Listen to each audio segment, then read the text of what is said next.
Hello guys, Lit here. So this is my plan for league start. And disclaimer first, I have no idea whether this is going to work or not.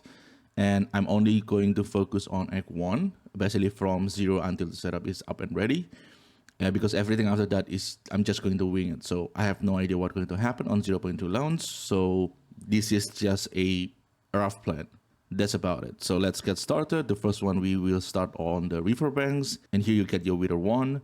You get your Rattling Scepter and you get your Unearthed. Equip all of this and just walk through the area and you will meet the first boss. And the first boss is pretty simple. It can charge, it can slam, and it also can spawn ads. When it charges, dodge out of the way. When you're about to slam, you can also dodge out of the way or you can just tank it. It's really up to you. And when it spawn ads, use Unearthed to kill the ads and bring the ads back as your minion. They will help with damage. And after you defeating it, you will have access to the first town. And on the town, talk to Renly, you will get your first seal gem and you will use it to get contagions. Now for Defender, for Una, I'm looking for +1 minion scepter. I'm looking for +1 minion amulet. The amulet is really rare, but the scepter is pretty common. If you cannot get the +1 scepter, the flat damage to minion is also not that bad. And for Renly, I'm looking for +1 helmet and movement speed boots. That's what I'm looking for at Defender. The next one, we're going to move to Clearfell. On the Clearfell, the first thing that I will looking for is Abundant Camps. And this is because on the slash, it will give us our second skill gem. And this skill gem, we will use it to get Frostbomb. And Frostbomb and Contagion will be the combo early on. Now, a little bit tips on this particular setup is try to focus on the Frostbomb. Just make sure you keep Frostbombing the boss. And use Contagion and Unearthed whenever you see an ads around the boss. That will be the general themes for this setup. And then we're going to fight Bearer. This is going to give us permanent 10% cold resistance. The Bearer is pretty easy to do. What you mostly need to pay attention is on the ground. Whenever it casts a AoE spell, most of the time you will see like a rune on the ground, like some effect on the ground. Just avoid that part. And after we defeating Bearer, we're going to go to Mudburrow because we will need the skill gem and we will need the support gems. On Mudburrow, you will get the skill gem from defeating the worms, and you're going to get the support gem from the quest. And for the Devourer, the strategy is the same. Use Frostbomb to deal the damage, and whenever the small worm coming up, use the Contagion and Unearthed to convert it into your minions, and that will help with the damage. The first time it coming out to the middle where you can see the red circle on the ground, it always going to spit poison first, so prepare yourself for that. And the next one is try not to stand into the middle. Try to get away from the head and also try to get away from the tails because both of them can hit you and they can hit you pretty hard. And after defeating the Devourer, we're going to get our skill gems and we're going to use it to take Flame Wall. We're still going to use Flame Wall because of the Ignite guarantee. The Ember Fusillade and SRS is not reliable for Ignite, so I still have to use Flame Wall. And after you talk to Una and Renly, where you get your support gems, just take the checkpoint and go to the checkpoint on the Bearer, and we go to the next area, which is Grelwood. On Grelwood, there's a 3 point of interest that we need to do. The first one is the Arachne Heart. You just take in the flash and ignore the Arachne. If you want to kill her, it's up to you, but I just think that she is very annoying to deal with, so I'm just going to skip it. And the next one, we're going to find the entrance to Grim Tangle and also find a waypoint where the Hooded One is getting hanged, because we're going to come back to that a little bit later on. And after that, we're going to find a exit to Red Vale and we're going to proceed to Red Vale. And on the Red Vale, what you need to do is to find 3 obelisk rusts. The first 2 you're going to have to fight like swarm of enemy. The last one you're going to fight the boss, which is Rust King. And this area is usually where I try to catch up my level, and I will try to hit level 6, but usually I end up with just level 5, but if possible I will try to use level 6, and I will try to use the Contagions and the Frostbombs to kill things along the way without I have to like stop and like kind of kill them manually. Usually the Frostbomb and the Contagion is good enough to clear the whole pack. It just takes a little bit while, so we can just do it while running around. One tips for this one is if you can see there's an archer that is an easy target, you put Frostbomb on them and you put Contagion on them because they rarely move, so the Frostbomb most of the time going to hit them. And for the Obelisk Rust, for the swarm of monsters that are going to coming out, you're going to rely on the Contagions and you're going to rely on Unearthed. Whenever you get the Contagions spreading, start to use Unearthed So you can bring back most of the minion back as your minion. That's going to tank things for you, and they're going to like keep killing the other monster. And then for the third obelisk, you're going to face the Rush King. The Rush King is pretty rough in a sense because it does do a lot of attack and it's pretty fast. My tips is the same. Focus on the Frostbomb. Make sure you consistently hit Frostbomb on the Rush King. Most of the time, I will stay close to the Rush King and just basically running around in the circle around him. But that's also a pretty dangerous strat. So just be patient. This is the thing about the setup. It's a setup that requires you to be somewhat patient. It's very methodical. It's not very fluid. So be patient. Just consistently frostbomb the boss, and the boss will die in pretty fast manner. And after we defeat the Rush King, we're going to go back to town.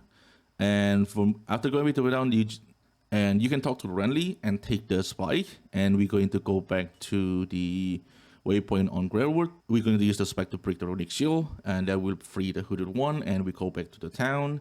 And here we check the vendor again. Both Renly and Una. Let's just see if they have the things that you wanted. And after that, we're going to use the waypoint, and we're going to go to Grim Tangle. And Grim Tangle, you click on Una. Una will open the way for you. You can either relock or respawn at the checkpoint to skip the animations. If you want to, if you don't want to, that's fine. It's just a few seconds save. And on this area, if you haven't reached level 6, you need to reach level 6 before the druid. This area can be pretty dangerous because there's a lot of poison stuff. It can go nasty pretty fast.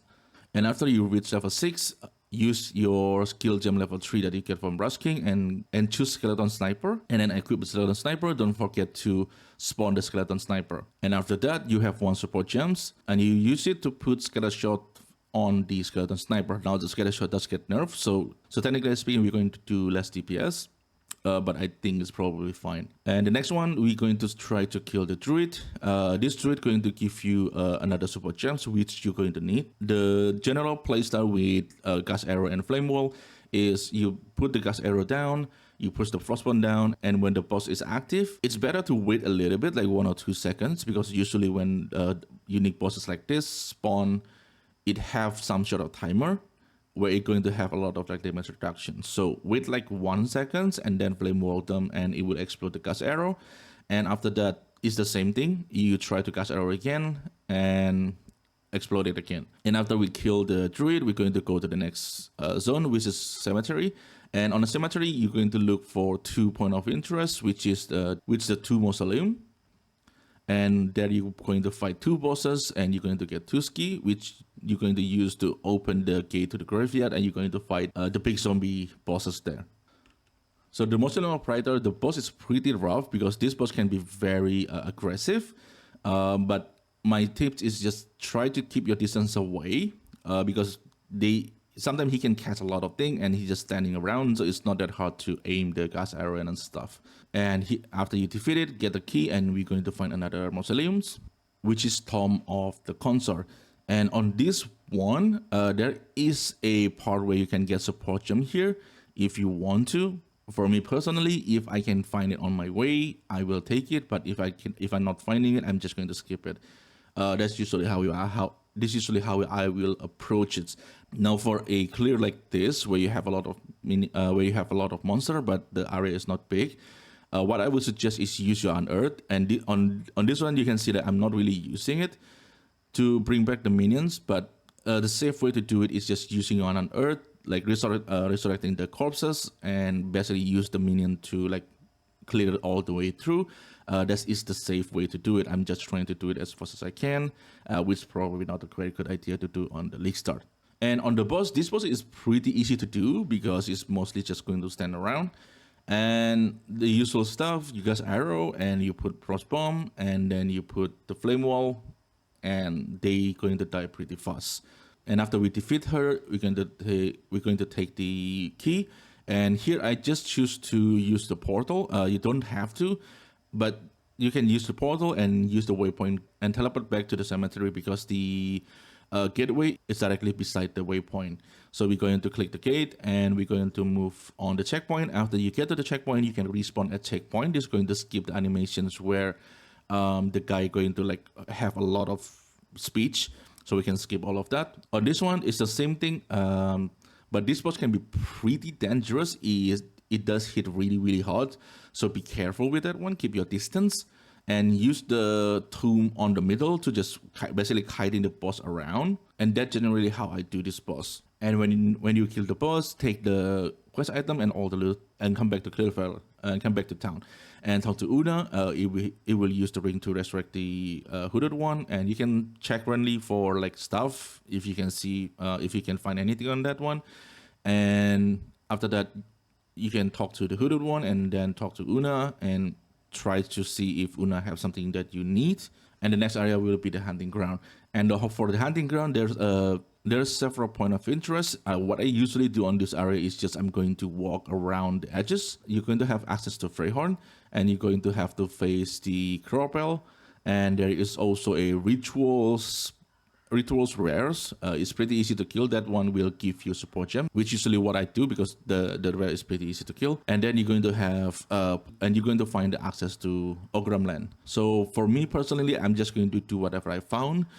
In not particular order. If I found Freyhorn, I will go to Freyhorn. But generally speaking, you're going to leave the Ogham Farmlands for the last. And here on the Freyhorn, you're going to have to fight 3 rituals.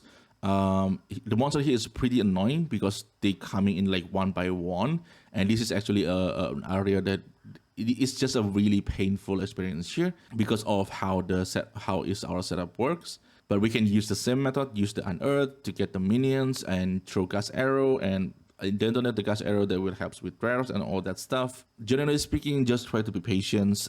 This particular area is very annoying to do. So after you do the 3 rituals, there is another big rituals, which is where you're going to fight the King of the Mist.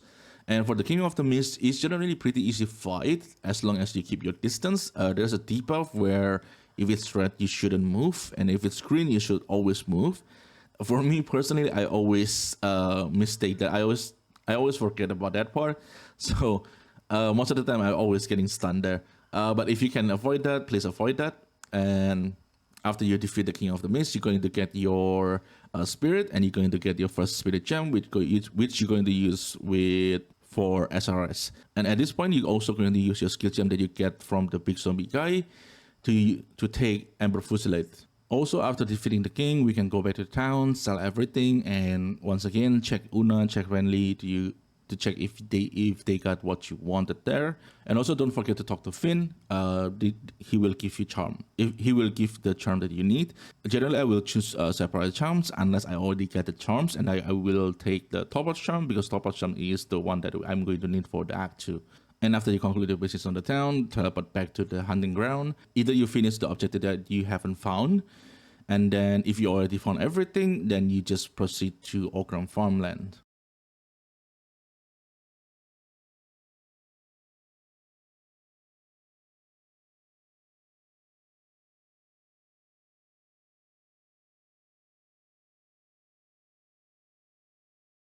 And one note over here for the Fusilade, this is a channeling skill, but you do not have to always channel it. So if you see on the footage, you can see that I'm kind of spawning it in the interval. So like 1, 2, 3, 4, something like that. So I do not get that much movement penalty. That's basically able to keep me mobile, even though it casts the Fusilade a little bit slower. So it's really depending on when you're going to have to like channel it all the way, and do you want to be keeping it mobile. And also whenever you cast a Fusilade, you can see that on some monster you're going to find this fire circle. That's mean the Fusilade is going to target that monster. And if you do not have that one, you can use contagions on the target. So you're basically going to face that target, and the Fusilade is going to fly toward them. That's how I use the Fusilade. This one takes time to get used to. It's pretty weird. Generally speaking, I never played channeling skill on PoE2. So it does take times to get used to it. But this is like the easiest way I can think of to spawn the SRS on early game. Once again, I don't know if it's going to work this way. We got a limitation 2 per cast, but this one is like you cast every ball yourself. Is it going to work the same? Because if thing is the same, basically how Ember Fusilade can spawn a lot of SRS is every ball that hits something, it's going to become SRS. So if this stay the same, that's mean Fusilet is probably the most efficient way you can spawn the SRS, at least for now. Once again, I have no idea what's going to happen on 0.2. And on the Ogham Farmlands, you will need to get the Una loot, and also there is a boss that going to give you a skill gem level 4. This is especially on the cop circle. It's pretty easy to do. And the skill gem level 4, you can use it on the sniper just to get the sniper level as high as possible. And after you get the skill gem, you basically can keep moving forward, and we're going to arrive at the Ogham village. And this is the part where you're going to have to face Executioner, which is one of the boss that are kind of annoying because the adds is a lot. But there is another point of interest that you need to do, which is a place that you're going to find the smithing tools. So what I'm usually do, I will scout on the edges of the area, because the smithing tool location can be on the right, on the bottom, or on the top. So it's really depending on. So what I'm usually do is I will scout from the right, I go down to the bottom, and then I will start to move forward to the top left. If I find either checkpoint to the smithing tool, or I find the checkpoint to the executioner, that's mean I'm close to the other. In this case, I found it on the bottom. So after I get the smithing tool, I'm just going to the top left straight up, and that will lead me to the executioner. But once again, on the layout, I don't know if they're going to add another layout, so I have no idea if things are going to remain the same. And on this executioner, this is a pretty rough fight because of the ads.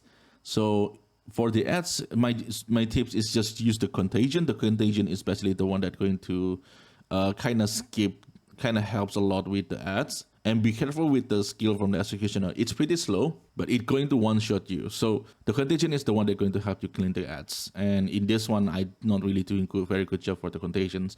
But after you're defeating it, you're going to get your support gems. And you can use it on the Amber Fusilet with Arcane Tempo and Lacerations. The Laceration is not really necessary per se, but it does make the Amber Fusilet fire a little bit faster. But personally, I don't think it's really that necessary early on. Maybe later on, but early on, it doesn't really matter. So after that, on the towns, the same thing, check the items, check the vendors, and don't forget to upgrade your flasks. And take the skill gem level 5 from Lattice, and use the skill gem level 5 for your sniper, because in this setup I'm not going to use pain offering because I'm only have like few minions, and this setup in particular is a very active setup, so there's a lot of clicking around, and I just don't want to add another buttons on the setup. So I'm not going to use pain offering, I'm just going to use it on the snipers to basically gain a little bit more extra damage from the skill level. And the next one, we will arrive at the Manor rampart. And on this one, you basically just follow the roads until you find the gallows. And on the gallows, there is a corpse that are hanging there. If you click the corpse, you're going to get another extra support gems. And the support gems, you can use it on like Flame Wall for the fortress or something like that. Or Martial Tempo or Fire Infusion for the Summon Raging Spirit. That's also a thing that you can do. So for the Summon Raging Spirit, we're going to use Fire Infusion and Martial Tempo. Later on, if we get the Infinite Legions, I'm probably going to go for Infinite Legions and Minion Stability, but that's for like Act 3 or something like that. And for the Amber Fusilet, I'm probably going to stick with Arcane Tempo and Lacerations. Ideally, you want Scatter Shot, but we're going to use the Scatter Shot for the Archer, so we cannot really use Scatter Shot for the Fusilet for the campaign. And for the Sniper, the first gem is Scatter Shot and Last Gaps. And then after that, if you get the Lesser Jewel Orb on the Act 3, I'm going to take Bidding Support. Another option is Feeding Frenzy. Feeding Frenzy in a sense kind of better because it does also improve the damage, the normal attack damage from the Sniper. But I like to do Bidding Support because I'm mostly focusing around the gas arrow. So, but the choice is really up to you. The damage is pretty similar. And on the Manor, this is also another place that are quite dangerous. And my tip here is just take it slow and use the Unearthed, use the Fusilet to keep moving around and spawning SRS. And keep spawning SRS. And just keep your distance from the mob. And this area can be very, very deadly. So just be careful on this Manor. And we're going to have, like a mini boss on here, which is the Candlemas. This one is pretty easy to do. The move is pretty well telegraphed. I usually like to stay near him when he casts a skill, but it really depending on like just focus on like keep doing the gas arrow and flame wall, and you'll be fine. That's the main damage point. And on the meantime, use the Ember Fusilier to spawn the HRS, and that generally is the gameplay. And also this boss will give you 30% maximum life, which is going to help with your survivability.